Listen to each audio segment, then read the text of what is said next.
It's been a few days since Supergirl came out in theaters. I went and saw it on opening day, and honestly, I don't think it's necessarily as bad as what most people are making it out to be on social media. Um, it's definitely not a great movie. Like, it's far from being a great movie. There's many flaws, but it's not the steaming pile of dog crap that everyone is claiming it to be. I was actually going to make a video later on after Spider-Man Brand New Day came out and kind of review both movies and see which movie won the summer, because last year, in my opinion, this is just my thoughts. I believe that Superman was the better movie of the Marvel and DC um, one-on-one that we had last summer with Superman and the Fantastic Four. I was about to say Brand New Day, Fantastic Four First Steps. Both were really good movies, but Superman was a superior one out of the two, in my opinion. Now this summer, that's not the case whatsoever. We all know that Brand New Day is going to be far more superior. So Marvel will have this summer in the bag, and we're kind of tied right now. Well, it's 1-1 right now. So hopefully next year they'll have another movie. Well, I know we know DC's having Man of Tomorrow come out next summer during the same time as Supergirl, and then last year Superman. So maybe Marvel will give us another movie in the summer to kind of compete with DC once more. But I don't think I'll have to do that review this time around, because Supergirl was just it's not it wasn't a movie to put so much thought and consideration to.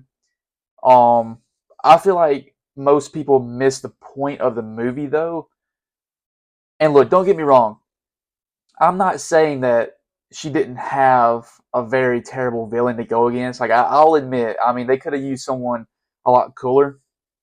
But the thing is, the movie itself wasn't about the villain. It was about getting Kara to embrace her role as Supergirl and further her heroism in a sense. So the whole movie, right? She's celebrating her 23rd birthday. She's going from planet to planet who has a red sun in their solar system, because the red sun allows her to feel numb, uh, allows her to subdue her powers and suppress them. And basically, she likes getting drunk. So red suns allow her to actually feel drunkenness instead of yellow suns, where she's fully powered up and she doesn't feel any of that effects like on Earth. Like she wouldn't feel that on Earth. The whole movie, she's really trying to find, like I mentioned, she's trying to figure out where she belongs, right?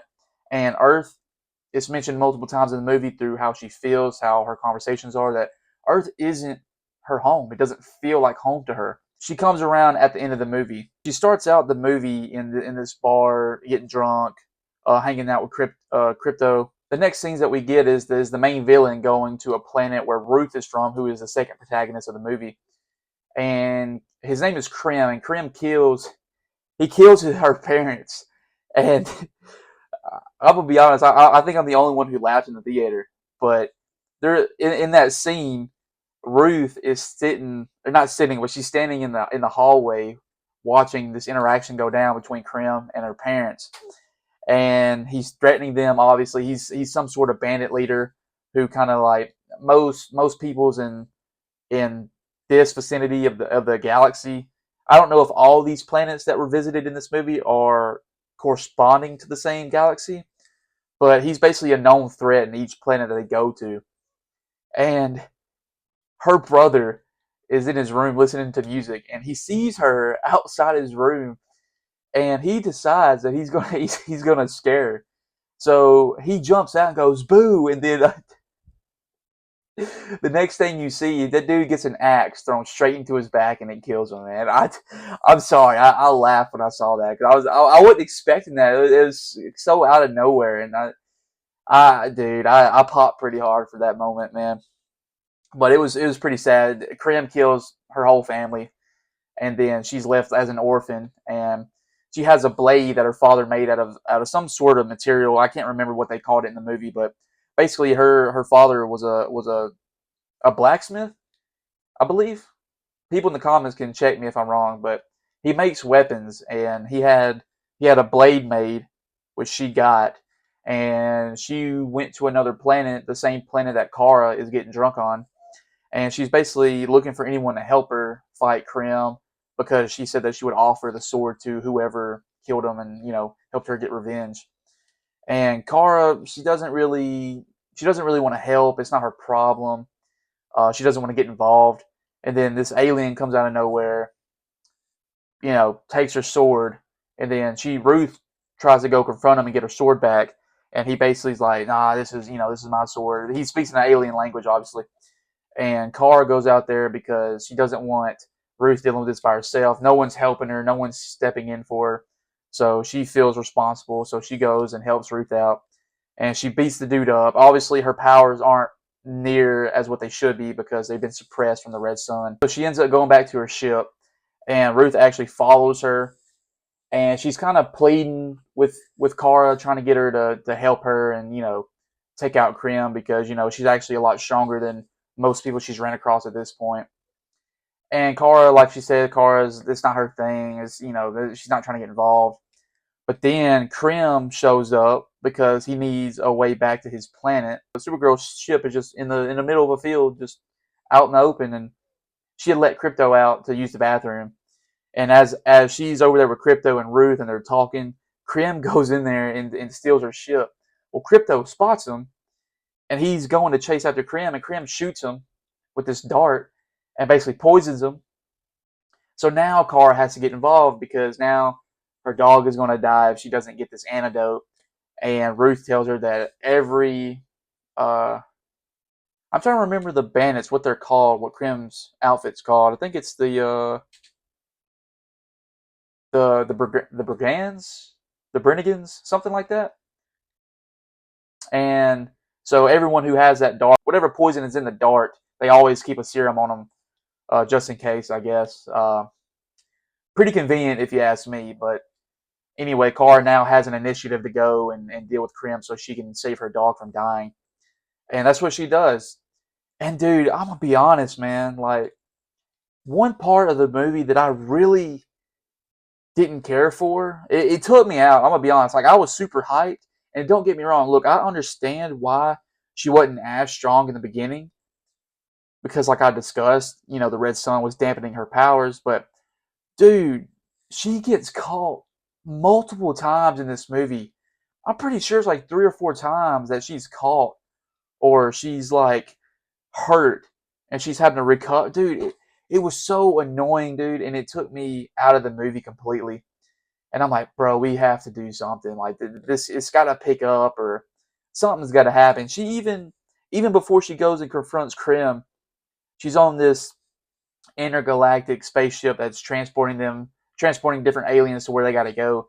And another group of bandits come and try to like take over and steal everyone's property that has worth, has value. Kara gets beaten up pretty bad, but luckily for her, they were near a planet that has a yellow sun, and she gained some of her powers back, but not as strong as if she was fully healed by the sun. But anyway, she takes out the bandits, and then they continue on their journey. And dude, she goes into another bar, and that's when we're introduced to Lobo. Jason Momoa plays his character really well, I feel like. I wish they would have gave him more. I don't know. I'm gonna be honest. I'm not familiar on the Supergirl comics. I'm not familiar on Lobo's character in the comic books. But I know he's a bounty hunter, an intergalactic bounty hunter. But it feels like they could have gave him so much more to do in this movie. It feels like he was just there. Like, he helped Supergirl out, not intentionally. They just happen to have the same conflict of interest, and during some parts of the movie, and he just, I don't know. I feel like we were missing something. Like, he was supposed to do something, and I heard that 25 minutes of the movie were cut out. That could have made it a whole lot better. I don't know.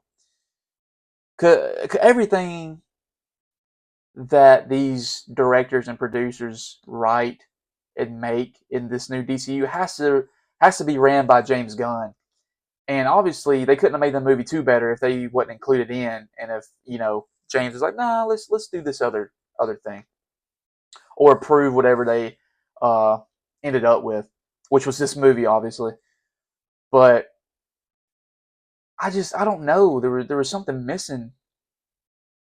It's just he was cool. I mean, we had a few action scenes with him and him fighting and really cool. But I don't know. I wish we would have got more of like a direction for him going forward.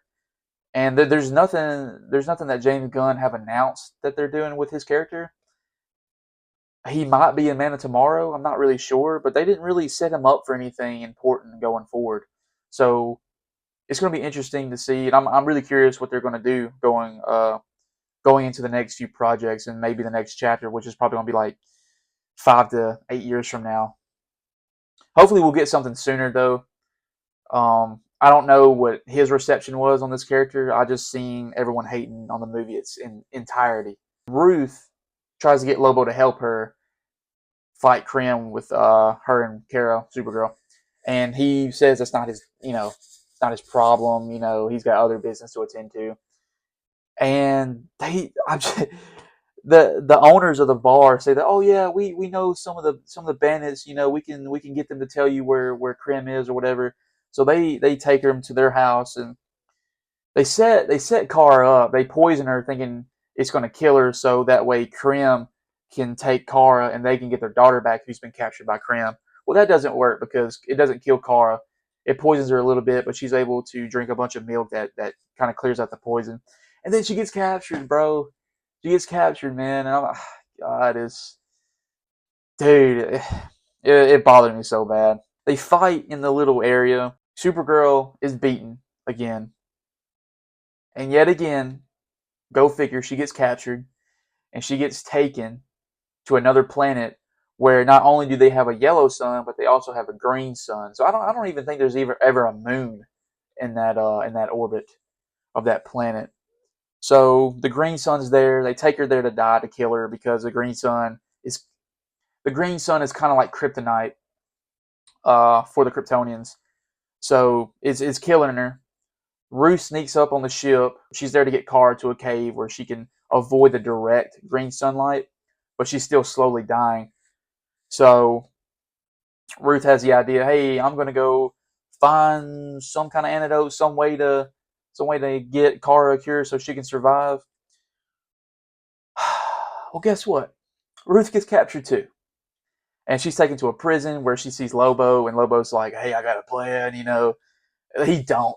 Ruth is able to talk one of the guards into letting her see Krim to make a deal. Like, hey, if you let me out and spare my life, I'll give you Kara. She never intended to do that. It was all a trick so she could get out. She attacks the bandit who lets her out, and then Lobo's like, hey, you forgetting something? And she goes and unlocks Lobo. And then the kid goes off to fight Krim herself, and Lobo goes off somewhere too. And by this point, the yellow sun's coming up. So Kara is healing herself, and Ruth had actually left her Supergirl suit in the cave with her. And you know, Kara tried to tell her like, "Hey, it's just a suit; it doesn't give me any powers." But really, it's the suit represents the true hero that she's going to become after embracing who she really is in her heart. We have a few flashbacks of her on Krypton, and we see the Kryptonians send Clark out right before the planet is destroyed. And then we also see, which was I wasn't familiar with whatsoever. So apparently, the remaining Kryptonians have some sort of shield barrier that they turn on, which covers a certain portion of Krypton, and they call it Argo City. And so that part of the city is lifted up in space and surrounded by the destroyed remnants of Krypton. But because the Kryptonians had their city lifted from the actual planet's core, the kryptonite in the core of the planet starts seeping through the city and killing off a lot of the Kryptonians.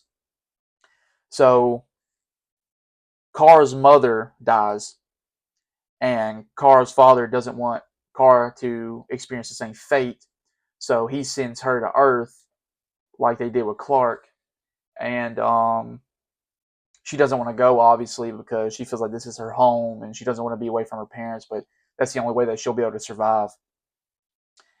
And it was interesting. So my question is, I didn't understand the fact that Kara's father calls Kal-El Clark Superman. He tells Kara that, they sent him away to be a conqueror. But why would they send Superman to be a conqueror when in this movie the Kryptonians are portrayed as like, they're not savages, they're not like warlords of some sort. Like Kara's parents seem completely nice and fine. That's why I don't understand what the goal was necessarily for Kal-El. Like why was he supposed to be a conqueror? Like why was his parents, Jor-El and his wife, why were they so bent on, you know, instead of Clark being a savior, they wanted him to be a conqueror. I didn't understand that. Maybe whoever's watching this video can help me out if y'all know something about the Woman of Tomorrow comics, if they mention this at all, but or if this is just a certain direction, a new direction that James Gunn is going. I didn't get it. I didn't understand why, the contrast between Jor-El's brother, Kara's dad. Why was he so peaceful and Jor-El obviously wasn't if he wanted his son to conquer Earth? I didn't get that. We also get another flashback of Kara landed on Earth. Superman is there. He introduces her to Earth, shows her the Fortress of Solitude, actually makes her a super suit like his. And if you've seen Peacemaker season 2, when they retcon season 1 after James Gunn took over, Supergirl is in the lineup that we get at the new ending of Peacemaker season 1, and so she's obviously embraced this before. And like she said in this movie, Earth doesn't feel like home, so she's just trying to find her place. After all this time of the movie, kind of trying to escape who she is and trying to turn down being a hero, she finally dons the suit, and we finally see her full power come into display when she attacks Krim, and then she saves Ruth again, and Lobo shows up. He helps with the fight. But man, what would you know? Supergirl gets attacked, gets shot with some kind of hook, and it has kryptonite in it, which starts to kill her. And this is like, dude, she just gets nerfed so much in this movie, and that's one of my biggest problems. Like she finally shows her full power, and then bam, hit with kryptonite. Now she does recover from this because she takes it out, and the sun's able to heal her body or whatever. But it's just annoying, dude. Like we shouldn't have got that at all once she fully powered up from the yellow sun. Like that shouldn't even been a situation that occurred, man. But anyway, she tries to convince Ruth not to kill Krim because that would be with her for the rest of her life. She wouldn't be able to deal with it. It would haunt her.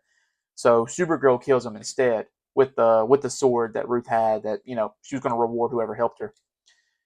And, they kind of decide at the end of the movie, Kara decides that she's going to go back to Earth and, be the hero that she finally embraced. And so the end of the movie, oh, by the way, Ruth goes with her for a little bit, but I think she's not going to stay on Earth, I don't believe. I think she's going to go back to her planet, but, she was just spending a little bit more time with Kara before she set off on her own adventure. We had no post-credit scene for this movie, which was kind of disappointing. I was hoping they would set up Brainiac. That's really the only post-credit scene I would have cared for, but they didn't do that. So the scene at the end where Kara gets back to Earth, she's in Clark's apartment. They're talking about her staying for a while. Clark's like, yeah, I could use your help on the last guy. She makes it official that, yeah, she is staying from now on. I just wish Brainiac would have been teased a little bit, but it'll be fine. I think it's because I'm so used to the MCU and how formulaic they are with their movies that I was just expecting, the next big bad villain to be premiered somewhere, teased somewhere at the end. But it's fine. I mean, we know Man of Tomorrow is going to be a really great movie. I've already seen leaked photos. You can find them on Twitter or X, whatever. You can find them online anywhere. And it looks really, really good. If I had to rate this movie on a scale of 1 to 10, I'm gonna be honest. I can't give it any more than a 6, 6.5, and that's being very gracious because the movie was not good. I'm gonna be honest. It wasn't good. It wasn't. it was okay. It wasn't as bad as most people claim, but it wasn't just steaming trash either. The story of Kara, finally accepting and embracing the Supergirl was the main story being told here. That's why I didn't really care that the villain wasn't that good or that much represented in this movie, because the movie wasn't about him, it was about Kara. So that's how I looked at the movie going in, or not going in, but after I've seen it. I think that this Supergirl has potential. I believe that once she's in Man of Tomorrow, she will be written better and she will be displayed better character wise. Not that her character is completely terrible in this movie, it's not good, like I said, but I think she'll get a better representation in Man of Tomorrow, which I'm pretty excited for. So, everyone complaining about this movie, after this, I don't know if she gets a second movie, but either way, I think James Gunn should direct a lot more of the movies that hold a bigger importance to the overall story of Chapter 1, which is Gods and Monsters. If he wants a movie to tie into another movie or follow up in a big way, I feel like he needs to take the pen to it instead of letting another director make the movie, because we saw how good it was in Superman. And you can complain all you want to that, oh, Man of Steel was better, Henry Cavill's a better bro. Henry Cavill's not a better Superman. His character was too dark. Nothing on Henry Cavill, he's a great actor, but Zack Snyder did not know what he was doing with that universe. Everything was dark. Superman's not a dark character. He's a light character. He's full of love and compassion, and that's what we got in this Superman movie directed by James Gunn. And I don't want to hear that it was a bad movie, because it was not a bad movie. It was a really great movie. It's a really great movie. But yeah, guys, with all that being said, that's my review of the Supergirl 2026. Hopefully the Lanterns will be a lot better than this. I'm hoping. I am really hoping that Lanterns is good. Clayface, the movie coming out in October, I believe. It's either October or November. I believe it's October, though, because it's going to be a horror movie.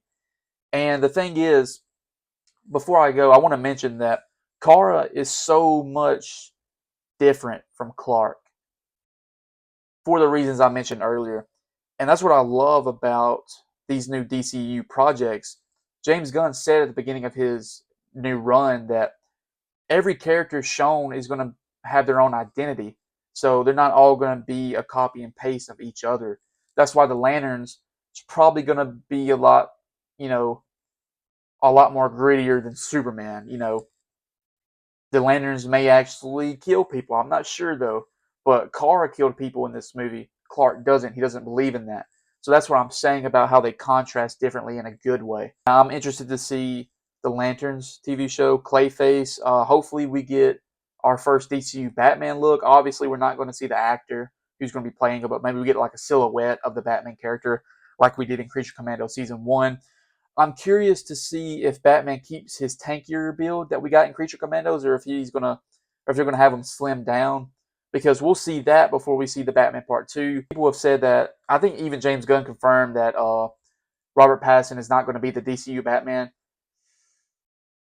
I think if they're smart, they can make Robert Pattinson the Batman for this universe if they wanted to. I'm not sure if they're going to go that direction or not, but I would like to see him stick around. I'd love to see him and David Cornsweet, the guy who plays Superman. I'd like to see them come together, honestly, because they're another two who contrast very differently in such a great way. But we won't get anything about Batman until Batman Part 2 comes out. So it'll be a long time before we hear any news on that. But with all that being said, guys, I hope you enjoyed the video. If you did, subscribe down below. Comment also. Let me know your thoughts and opinions. I welcome anybody's ideas and debates in the comment section down below. That's what the channel's here for. I like discussing certain topics. I like doing movie reviews. It's unfortunate that Supergirl was my first movie review, being that it was kind of a bad movie. I do have more movie reviews in the works. I have to film a few more videos tonight. We have much more coming on the channel, guys. So if you like what you see here, then please stay tuned for more.